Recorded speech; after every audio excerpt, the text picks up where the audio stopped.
ನಮಸ್ಕಾರ, first tube ನ ಮತ್ತೊಂದು ವಿಡಿಯೋಗೆ ಸ್ವಾಗತ. ಅಮೆರಿಕ ಅಧ್ಯಕ್ಷ ಡೊನಾಲ್ಡ್ ಟ್ರಂಪ್ ಅವರು ಮೇಕ್ ಅಮೆರಿಕಾ ಗ್ರೇಟ್ ಅಗೇನ್ ಎಂಬಂತಹ ಘೋಷಣೆಯೊಂದಿಗೆ ಜಗತ್ತಿನ ಗಮನವನ್ನ ಸೆಳೆದಿದ್ರು. ಅವರು ಜಾಗತಿಕ ವ್ಯಾಪಾರಗಳ ಮೇಲೆ ಟ್ಯಾರಿಫ್ ಕತ್ತಿಯನ್ನ ತೂಗಿದ್ರು ಮತ್ತು ಜಾಗತಿಕ ಯುದ್ಧಗಳನ್ನ ತಾನೇ ನಿಲ್ಲಿಸಿರುವುದಾಗಿ ಹೇಳಿ ನೊಬೆಲ್ ಬಹುಮಾನಕ್ಕೂ ಕೂಡ ಆಸೆ ಪಟ್ಟಿದ್ರು. ಆದ್ರೆ ಇವತ್ತು ಅವರ ನಾಯಕತ್ವದಲ್ಲಿ ಅಮೆರಿಕವು ಒಂದು ಗಂಭೀರ ಬಿಕ್ಕಟ್ಟಿನತ್ತ ಸಾಗ್ತಾ ಇದೆ. ಲಕ್ಷಾಂತರ ಅಮೆರಿಕನರು ಉದ್ಯೋಗ ಕಳೆದುಕೊಳ್ಳುವ ಭೀತಿಯಲ್ಲಿದ್ದಾರೆ. ಇದಷ್ಟೇ ಅಲ್ಲದೆ 42 ಮಿಲಿಯನ್ ಜನರು ಹಸಿವಿನ ಸುಳಿವಿಗೆ ಸಿಲುಕುವಂತಹ ಆತಂಕ ಕೂಡ ಎದುರಾಗಿದೆ. ಅಮೆರಿಕದ ಇತಿಹಾಸದಲ್ಲಿಯೇ ಎರಡನೇ ಅತಿ ದೀರ್ಘಾವಧಿಯ ಸರ್ಕಾರಿ ಶಟ್ಡೌನ್ ಪರಿಸ್ಥಿತಿ ಇನ್ನೂ ಕೂಡ ಮುಗಿದಿಲ್ಲ. ಈ ಬಿಕ್ಕಟ್ಟಿನಿಂದಾಗಿ ಸರ್ಕಾರಿ ನೌಕರರಿಗೆ ವೇತನವಿಲ್ಲ. ಪ್ರಮುಖ ಆಹಾರ ಕಾರ್ಯಕ್ರಮಗಳು ಕೂಡ ಅತಂತ್ರವಾಗಿವೆ. ಟ್ರಂಪ್ ಮತ್ತು ಪ್ರತಿಪಕ್ಷಗಳ ನಡುವಿನ ರಾಜಕೀಯ ಹಠಕ್ಕೆ ಸಾಮಾನ್ಯ ಅಮೆರಿಕನ್ ನಾಗರಿಕರು ತೀವ್ರವಾಗಿ ನರಳಾಡ್ತಾ ಇದ್ದಾರೆ. ಹಾಗಾದ್ರೆ ವಿಶ್ವದ ಅತಿ ದೊಡ್ಡ ಆರ್ಥಿಕ ಶಕ್ತಿಯಾಗಿರುವಂತಹ ಅಮೆರಿಕದಲ್ಲಿ ಏನಾಗ್ತಾ ಇದೆ? ಭಾರತವನ್ನ ಎದುರಾಕೊಂಡಿದ್ದಕ್ಕೆ ಅಮೆರಿಕದಲ್ಲಿ ಅಲ್ಲೋಲ ಕಲ್ಲೋಲವೇ ಸೃಷ್ಟಿಯಾಯ್ತಾ? ಅಮೆರಿಕ ಅಧ್ಯಕ್ಷ ಡೊನಾಲ್ಡ್ ಟ್ರಂಪ್ ಮಾಡಿದ ಎಡವಟ್ಟುಗಳು ಏನೇನು? ವಿಶ್ವದ ದೊಡ್ಡಣ್ಣ ಬೃಹತ್ ಸಾಲದಲ್ಲಿ ಮುಳುಗಿ ಹೋಗಿದ್ಯಾ? ದೊಡ್ಡ ದೊಡ್ಡ ಕಂಪನಿಗಳು ಅಮೆರಿಕವನ್ನ ಬಿಟ್ಟು ಹೋಗ್ತಾ ಇರೋದು ಯಾಕೆ? ಈ ಎಲ್ಲಾ ಸಂಪೂರ್ಣ ಮಾಹಿತಿಯನ್ನ ಇವತ್ತಿನ ಈ ವಿಡಿಯೋದಲ್ಲಿ ನೋಡೋಣ. ಆದ್ರೆ ಅದಕ್ಕೂ ಮುನ್ನ ಟ್ರಂಪ್ ಮೋದಿ ಫ್ರೆಂಡ್ಶಿಪ್ ಅನ್ನ ಮುರಿದುಕೊಂಡಿದ್ದಕ್ಕೆ ಇಂತಹ ಪರಿಸ್ಥಿತಿ ಬಂತ? ಭಾರತವನ್ನ ಎದುರಾಕಿಕೊಂಡಿದ್ದಕ್ಕೆ ಅಮೆರಿಕ ಬರ್ಬಾದಾಗ್ತಾ ಇದೆಯಾ? ನಿಮ್ಗೇನ್ ಅನ್ಸುತ್ತೆ ಅಂತ ಕಮೆಂಟ್ ಮಾಡಿ ಹಾಗೂ ವಿಡಿಯೋಗೆ ಲೈಕ್ ಕೊಡಿ. ಡೊನಾಲ್ಡ್ ಟ್ರಂಪ್ ಅಧಿಕಾರಕ್ಕೆ ಬಂದ ನಂತರ ಅಮೆರಿಕವನ್ನ ಮತ್ತೆ ಮಹಾನ್ ಮಾಡಿ ಎಂಬಂತಹ ಘೋಷಣೆಯ ಹಿಂದಿನ ಮೂಲ ಉದ್ದೇಶವೇನೆಂದ್ರೆ ಅಮೆರಿಕ ಆರ್ಥಿಕತೆಯನ್ನ ಬಲಪಡಿಸುವುದಾಗಿತ್ತು.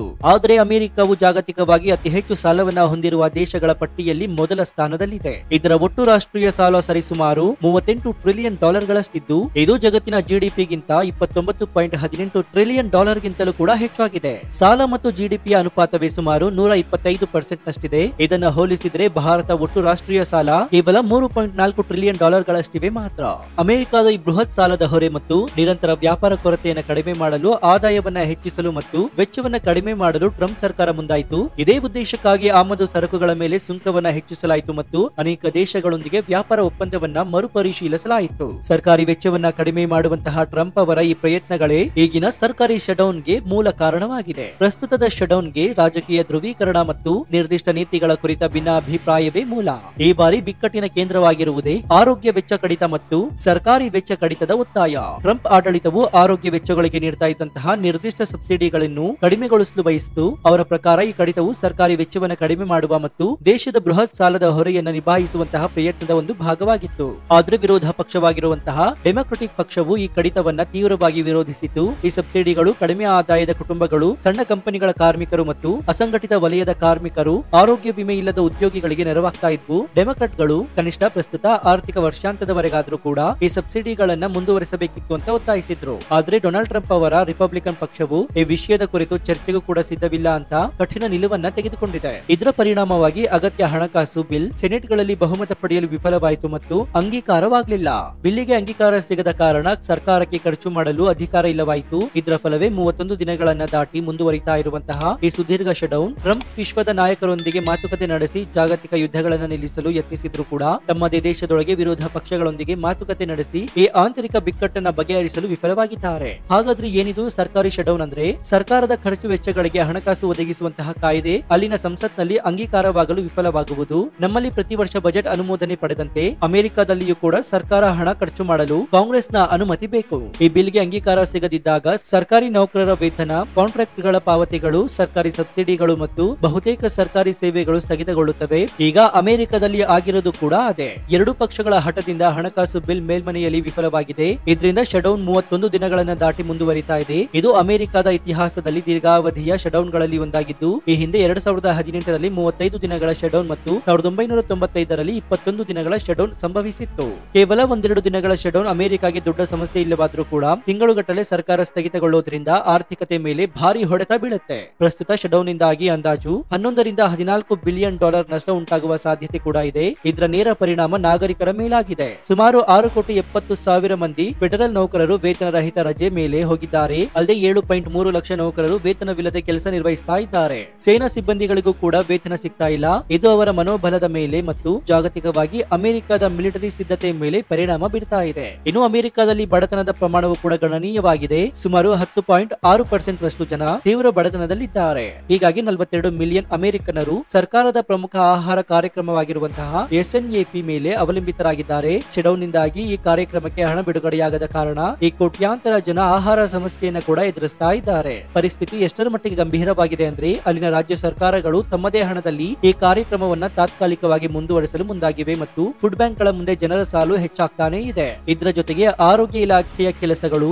ಸ್ಕೂಲ್ ಮಿಲ್ ಪ್ರೋಗ್ರಾಂಗಳು ಮತ್ತು ಸಣ್ಣ ವ್ಯಾಪಾರಿಗಳಿಗೆ ಸಿಗಬೇಕಾದ ಸಾಲ ಸೌಲಭ್ಯಗಳು ಕೂಡ ಸ್ಥಗಿತಗೊಂಡಿವೆ. ಟ್ರಂಪ್ ಅವರು ಜಗತ್ತನ್ನ ಸರಿಪಡಿಸಲು ಓಡಾಡ್ತಾ ಇದ್ರು. ತಮ್ಮ ದೇಶದ ಜನರನ್ನ ಹಸಿವು ಮತ್ತು ಅತಂತ್ರ ಪರಿಸ್ಥಿತಿಗೆ ತಳ್ಳುತ್ತಿರುವುದು ವಿಪರ್ಯಾಸವಾಗಿದೆ. ಇನ್ನು ಅಮೆರಿಕ ಪ್ರಪಂಚದಲ್ಲಿ ಆರ್ಥಿಕವಾಗಿ ಅತಿ ಹೆಚ್ಚು ಪ್ರಭಾವ ಬೀರುವ ದೇಶವಾದರೂ ಕೂಡ ಅದು ಅತಿ ಹೆಚ್ಚು ಸಾಲವನ್ನ ಮಾಡಿಕೊಂಡಿರುವ ದೇಶವೂ ಆಗಿದೆ. ಅಮೆರಿಕದ ಒಟ್ಟು ಆಂತರಿಕ ಉತ್ಪನ್ನ ಅಂದ್ರೆ ಜಿಡಿಪಿ ಸುಮಾರು $29.18 ಟ್ರಿಲಿಯನ್ ಗಳಷ್ಟಿದೆ. ಆದ್ರೆ ಅದರ ಒಟ್ಟು ಸಾಲ $38 ಟ್ರಿಲಿಯನ್ ಗಳನ್ನ ಮೀರಿದೆ. ಇದರ ಅರ್ಥ ದೇಶದ ಸಂಪೂರ್ಣ ವಾರ್ಷಿಕ ಉತ್ಪಾದನೆಗಿಂತಲೂ ಸಾಲ ಪ್ರಮಾಣ ಹೆಚ್ಚಾಗಿದೆ. ಇನ್ನು ಈ ಅನುಪಾತವು 125% ರಷ್ಟಿದೆ. ಈ ಮಟ್ಟದ ಸಾಲದ ಹೊರೆ ದೇಶದ ಆರ್ಥಿಕ ಸ್ಥಿರತೆಗೆ ಮಾರಕವಾಗುತ್ತೆ. ಇನ್ನು ಜಾಗತಿಕ ಮಟ್ಟದಲ್ಲಿ ಅಮೆರಿಕದ ನಂತರ ಅತಿ ಹೆಚ್ಚು ಸಾಲ ಹೊಂದಿರುವ ಪ್ರಮುಖ ದೇಶಗಳನ್ನು ನೋಡುವುದಾದ್ರೆ ಚೀನಾ $18.7 ಟ್ರಿಲಿಯನ್ ಸಾಲವನ್ನ ಹೊಂದಿದೆ. ಜಪಾನ್ $9.8 ಟ್ರಿಲಿಯನ್ ಸಾಲವನ್ನ ಹೊಂದಿದೆ. ಯುಕೆ $4.1 ಟ್ರಿಲಿಯನ್ ಸಾಲವನ್ನ ಹೊಂದಿದೆ. ಫ್ರಾನ್ಸ್ $3.9 ಟ್ರಿಲಿಯನ್ ಸಾಲವನ್ನ ಹೊಂದಿದೆ. ಇನ್ನು ಈ ಹಿನ್ನೆಲೆಯಲ್ಲಿ ಭಾರತ ಸಾಲವನ್ನ ನೋಡಿದ್ರೆ ನಮ್ಮ ಒಟ್ಟು ಜಿಡಿಪಿ $4.13 ಟ್ರಿಲಿಯನ್ ಇದ್ದರೆ ನಮ್ಮ ಒಟ್ಟು ರಾಷ್ಟ್ರೀಯ ಸಾಲ $3.4 ಟ್ರಿಲಿಯನ್ ಗಳಷ್ಟಿದೆ. ಬಾಹ್ಯ ಸಾಲ $742 ಟ್ರಿಲಿಯನ್ ಗಳಷ್ಟಿದ್ದು ವಿಶ್ವದ ಅತಿ ಹೆಚ್ಚು ವಿದೇಶಿ ಸಾಲ ಹೊಂದಿರುವ ದೇಶಗಳ ಪಟ್ಟಿಯಲ್ಲಿ ಭಾರತಕ್ಕೆ 22ನೇ ಸ್ಥಾನವಿದೆ. ಆದ್ರೆ ಒಟ್ಟು ಸಾಲದ ಪ್ರಮಾಣದಲ್ಲಿ ಅಮೆರಿಕದ ಸ್ಥಿತಿ ಅತ್ಯಂತ ಭೀಕರವಾಗಿದೆ. ಇನ್ನು ಶಟ್ಡೌನ್ ಕೇವಲ ದೇಶೀಯ ಆರ್ಥಿಕತೆ ಮತ್ತು ನಾಗರಿಕ ಜೀವನದ ಮೇಲೆ ಮಾತ್ರವಲ್ಲದೆ ಜಾಗತಿಕವಾಗಿ ಕಾರ್ಯನಿರ್ವಹಿಸ್ತಾ ಇರುವಂತಹ ಅಮೆರಿಕದ ಸೇನೆ ಮತ್ತು ಭದ್ರತಾ ವ್ಯವಸ್ಥೆಯ ಮೇಲೂ ಕೂಡ ತೀವ್ರ ಪರಿಣಾಮವನ್ನ ಬೀರುತ್ತೆ. ಈಗಾಗಲೇ ಅಮೆರಿಕದ ಸೈನ್ಯ ಜಗತ್ತಿನ ನಾನಾ ದೇಶಗಳಲ್ಲಿ ಕಾರ್ಯನಿರ್ವಹಿಸ್ತಾ ಇದೆ. ಅವರ ವೇತನ ಮತ್ತು ಕಾರ್ಯಾಚರಣೆಯ ವೆಚ್ಚಗಳು ಸರಿಯಾದ ಸಮಯಕ್ಕೆ ಪಾವತಿಯಾಗುವುದು ಅತ್ಯಗತ್ಯವಾಗಿದೆ. ಸೈನ್ಯದ ಸಿಬ್ಬಂದಿಗಳಿಗೆ ನಿಗದಿತ ದಿನಾಂಕದಂದು ವೇತನ ಸಿಗದೇ ಇರುವುದು ಅವರ ಕುಟುಂಬದ ಆರ್ಥಿಕ ಸ್ಥಿತಿಯ ಮೇಲೆ ನೇರ ಪರಿಣಾಮ ಬೀರಿದೆ. ಕುಟುಂಬದ ಬಜೆಟ್, ಸಾಲ ಮರುಪಾವತಿ ಮತ್ತು ದಿನನಿತ್ಯದ ಖರ್ಚುಗಳ ನಿರ್ವಹಣೆ ಕಷ್ಟವಾಗಿದೆ. ಇನ್ನು ದೇಶಕ್ಕಾಗಿ ಗಡಿಯಲ್ಲಿ ಅಥವಾ ವಿದೇಶದಲ್ಲಿ ದುಡಿತಾ ಇರುವಂತಹ ಸೈನಿಕರಿಗೆ ಸರ್ಕಾರದಿಂದಲೇ ವೇತನ ಸಿಗದಿದ್ದಾಗ ಅವರ ಮನೋಬಲ ಮತ್ತು ದೇಶದ ಮೇಲಿನ ವಿಶ್ವಾಸ ಕುಸಿಯುತ್ತದೆ. ಇಂತಹ ಬಿಕ್ಕಟ್ಟುಗಳು ಸೇನೆಯ ಕಾರ್ಯಕ್ಷಮತೆ ಮತ್ತು ನಿಷ್ಠೆಯ ಮೇಲೆ ದೀರ್ಘಕಾಲದ ಪರಿಣಾಮ ಕೂಡ ಬೀರುತ್ತೆ. ಇನ್ನು ಸೇನಾ ವೆಚ್ಚಗಳಿಗೆ ಹಣಕಾಸು ಬಿಡುಗಡೆಯಾಗದಿದ್ದರೆ ಸೈನ್ಯದ ಕಾರ್ಯಾಚರಣೆಯ ತರಬೇತಿಗಳು, ಹೊಸ ಸಲಕರಣೆಗಳ ಖರೀದಿ, ನಿರ್ವಹಣೆ ಮತ್ತು